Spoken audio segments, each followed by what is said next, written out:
శ్రీమన్మహాభారతము 787వ రోజు. ఓం అస్మద్గురుభ్యో నమః. నారాయణం నమస్కృత్య నరం చైవ నరోత్తమం దేవీం సరస్వతీం వ్యాసం తతో జయం ఉదీరయేత్. శ్రీమన్మహాభారతము 3వ పర్వము, వనపర్వము లేదా అరణ్య పర్వము. అందులో 32వ అధ్యాయము.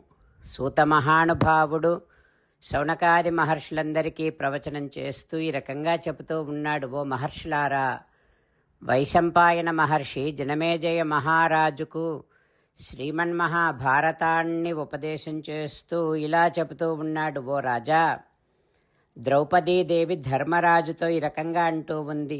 ఓ ధర్మజ, పురుష ప్రయత్నము చేసినా ఫలసిద్ధి జరగకపోతే నిర్వేదాన్ని పొందకూడదు. కర్మసిద్ధిని పొందటములో పురుష ప్రయత్నముతో పాటు ప్రారబ్ధం, ఈశ్వర కృప అనేటటువంటి మరో 2 కారణాలు కూడా ఉంటాయి. కార్యము సఫలమవుతుందా కాదా అనే సందేహం మనస్సులో ఉంచుకొని కర్మలో ప్రవర్తించకూడదు. అట్లా సందేహముతో కర్మ చేయటం అనేటటువంటిది ఉచితము కాదు. ఎందుకంటే అనేకమైనటువంటి కారణాలు ఒకచోట కలిస్తేనే కర్మ సఫలం అవుతుంది. గుణాభావే ఫలం న్యూనం భవతి అఫలమేవ చ అనారంభే హి న ఫలం న గుణో దృశ్యతే క్వచిత్. కర్మను ఆచరించటములో నైపుణ్యము లేకపోతే ఫలం తక్కువగా వస్తుంది, లేదా ఒక్కొక్కప్పుడు ఫలం అసలే రాకపోవచ్చు. అట్లాగని కర్మ చేయటమే మానేస్తే అసలు ఏ ఫలితము ఉండదు కదా. కర్త యొక్క శౌర్యాది గుణాలు ఎప్పుడు బయటకు వస్తాయి?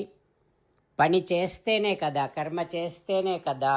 ఓ ధర్మజ, ధీరుడైనటువంటి మానవుడు మంగళకరమైనటువంటి శుభములను పొందటం కోసం, శుభములను అభివృద్ధి చేసుకోవటం కోసం తన బుద్ధి ద్వారా తన శక్తిని, తన బలాన్ని అనుసరించి, దేశకాల పరిస్థితులను అనుసరించి ఉపాయాలను ప్రయోగించాలి. అప్రమత్తముగా ఉండాలి. దేశకాలములకు తగినటువంటి కార్యం చేస్తూ ఉండాలి. ఇందులో పరాక్రమము ప్రధానమైనటువంటిది. కార్యసాధనకు కావలసినటువంటి ఉపాయాలన్నింటిలో పరాక్రమమే దృష్టయేవ పరాక్రమః. పరాక్రమమే గొప్పదిగా చెప్పబడుతోంది. ఓ ధర్మజ, శత్రువుకు పెద్ద కష్టము వచ్చేటట్టుగా కోరుకోవాలి, లేదా శత్రువు దేశము విడిచి వెళ్ళిపోయేలా చూడాలి. శత్రువులలోని లోపాలను, బలహీనతలను వెతకటములో ఎప్పుడూ ప్రయత్నం చేస్తూనే ఉండాలి. నత్వేవ ఆత్మానమంతవ్యః పురుషేణ కదాచన నహి ఆత్మపరిభూతస్య భూతిర్భవతి శోభనా. మానవుడు తనని తాను ఎప్పుడు కూడా అవమానించుకోకూడదు. తనని తాను నిందించుకునేటటువంటి వాడు ఉత్తమమైనటువంటి ఐశ్వర్యాన్ని ఏనాటికి పొందలేడు అంటూ ద్రౌపదీదేవి ధర్మరాజుతో మాట్లాడుతూ ఉంది. ఆ తర్వాత ఏం జరుగుతుందో రేపు తెలుసుకుందాం. జై శ్రీమన్నారాయణ. జై శ్రీమన్నారాయణ. అమ్మా నాన్నలకు సాష్టాంగ నమస్కారం చేద్దాం. మన ఆచార్యవర్యుల శ్రీచరణారవిందములకు సాష్టాంగ నమస్కారం చేద్దాం. శ్రీ వేదవ్యాస మహర్షుల వారి దివ్య పాదారవిందములకు సాష్టాంగ నమస్కారం చేద్దాం. శ్రీ విఘ్నేశ్వర స్వామి వారి శ్రీచరణారవిందములకు సాష్టాంగ నమస్కారం చేద్దాం. శ్రీమన్మహాభారత గ్రంథరాజమునకు శిరస్సు వంచి నమస్కరిద్దాం. శ్రీకృష్ణ భగవానుని శ్రీచరణారవిందములకు సాష్టాంగ నమస్కారం చేద్దాం.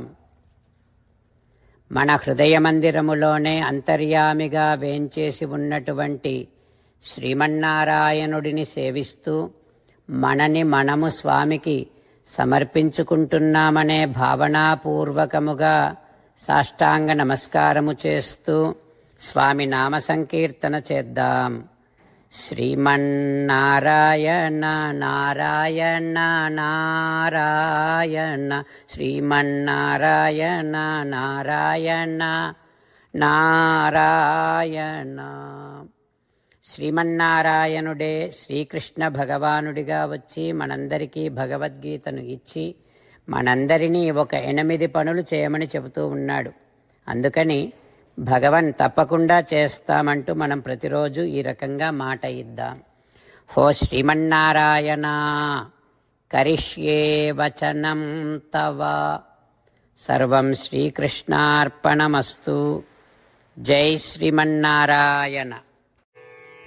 జై శ్రీమన్నారాయణ. భక్తులకు ప్రత్యేకమైనటువంటి విజ్ఞాపన. మీకు అన్ని విషయాలలో వెంటనే మంచి ఫలితాలు రావాలి అనంటే ప్రతిరోజు 1 నిమిషం వెచ్చించి నారాయణాస్త్రాన్ని చదవండి. ఇక మీకు తిరిగే ఉండదు. నారాయణాస్త్రాన్ని పొందడానికి మీరేం చేయాలంటే నారాయణాస్త్రం అనే వెబ్సైట్కి వెళ్ళి మీ పేరు మీ ఈమెయిల్ ఇస్తే మీ ఈమెయిల్కి నారాయణాస్త్రం PDF వస్తుంది. అందులో ఒక రామాయణ శ్లోకం, ఒక గీతా శ్లోకం, ఒక విష్ణునామం ఉంటాయి. ఆ 3 కలిపి నారాయణాస్త్రం అంటాం. ప్రతి ఒక్కరికి వేరువేరు శ్లోకాలను ఇస్తున్నాం. ఆ రకంగా ఎవరి శ్లోకాన్ని వారు ప్రతిరోజు తప్పనిసరిగా చదవటం వలన ప్రతిరోజు ప్రతి 24,000 భక్తులతో ఒకసారి సంపూర్ణ రామాయణ పారాయణ, 33 సార్లు శ్రీమద్ భగవద్గీత పారాయణ, 24 సార్లు శ్రీ విష్ణు సహస్రనామ స్తోత్ర పారాయణ జరుగుతుంది. ప్రతి ఒక్కరికి అంతటి విశేష ఫలితము ప్రతిరోజు లభిస్తుంది. అందుకని మీరు మీ కుటుంబ సభ్యులు అందరూ ఒక్కొక్కరు ఒక్కొక్క నారాయణాస్త్రాన్ని వెంటనే పొందండి. జై శ్రీమన్నారాయణ. శ్రీమద్ భగవద్గీత సారాంశముగా 18వ అధ్యాయములో 65 నుంచి 69 శ్లోకముల ద్వారా శ్రీకృష్ణ భగవానుడు మనందరినీ ఒక 8 పనులు చేయమని చెబుతూ పరమాత్మ ఈ రకంగా అంటూ ఉన్నాడు. ఎవరెవరైతే నేను చెప్పిన ఈ 8 పనులు చేస్తారో వారందరూ నాకు చాలా ఇష్టమైన వారవుతారు. అప్పుడు వారిని నేను సకల పాపముల నుండి సకల దుఃఖముల నుండి విముక్తులను చేసి నా అంతటి వారిగా చేసుకుంటా, తరగని ఆనందాన్ని అనుభవింపచేస్తా. నిజమే చెబుతున్నా, ప్రమాణము చేసి చెబుతున్నా అంటూ సాక్షాత్తుగా దేవదేవుడైన శ్రీమన్నారాయణుడైన శ్రీకృష్ణ భగవానుడే మనను ఈ 8 పనులు చేయమని చెబుతూ ఉన్నాడు కనుక హో శ్రీమన్నారాయణ కరిష్యే వచనం తవ తప్పకుండా చేస్తా, నువ్వు చెప్పినట్టే చేస్తా అంటూ మనం ప్రతిరోజు దేవదేవుడైన శ్రీమన్నారాయణుడికి ఈ రకంగా మాట ఇద్దాం. హో శ్రీమన్నారాయణ నువ్వు చెప్పినట్టే నేను నిన్నే సంతతము ధ్యానము చేస్తూ ఉంటా. హో శ్రీమన్నారాయణ నువ్వు చెప్పినట్టే నేను నీ భక్తుడిగానే ఉంటా. హో శ్రీమన్నారాయణ నువ్వు చెయ్యమన్నట్టే నేను నా విధులను కర్తవ్యాలను నీ సేవగా నీ తృప్తి కోసమనే సక్రమంగా నిర్వర్తిస్తూ ఉంటా. హో శ్రీమన్నారాయణ నువ్వు చెప్పినట్టే నేను నీవాడిని అనే మహావిశ్వాసాన్ని సంతతము కలిగి ఉంటూ నా హృదయములో నీకే నమస్కరిస్తూ ఉంటా. హో శ్రీమన్నారాయణ మామేకం శరణం వ్రజ నన్నొక్కడిని మాత్రమే శరణు వేడుకో అని నువ్వే అన్నావు కనుక నేను నిన్ను ఒక్కడిని మాత్రమే శరణు వేడుకుంటా. హో శ్రీమన్నారాయణ మా శుచః, ఇక దుఃఖించకు అని నువ్వే నాకు భరోసా ఇస్తూ ఉన్నావు కనుక నేను ఇక దుఃఖించను. హో శ్రీమన్నారాయణ, నువ్వు చెప్పినట్టే నువ్వు నా కోసమని చెప్పిన శ్రీమద్భగవద్గీతను ఎప్పుడో ఒక్కసారి కాకుండా ప్రతిరోజు కనీసము ఒక్క శ్లోకాన్నైనా అనుసంధానము చేస్తూ గీతోపదేశాన్ని జ్ఞాపకం చేసుకుంటూ ఉంటా.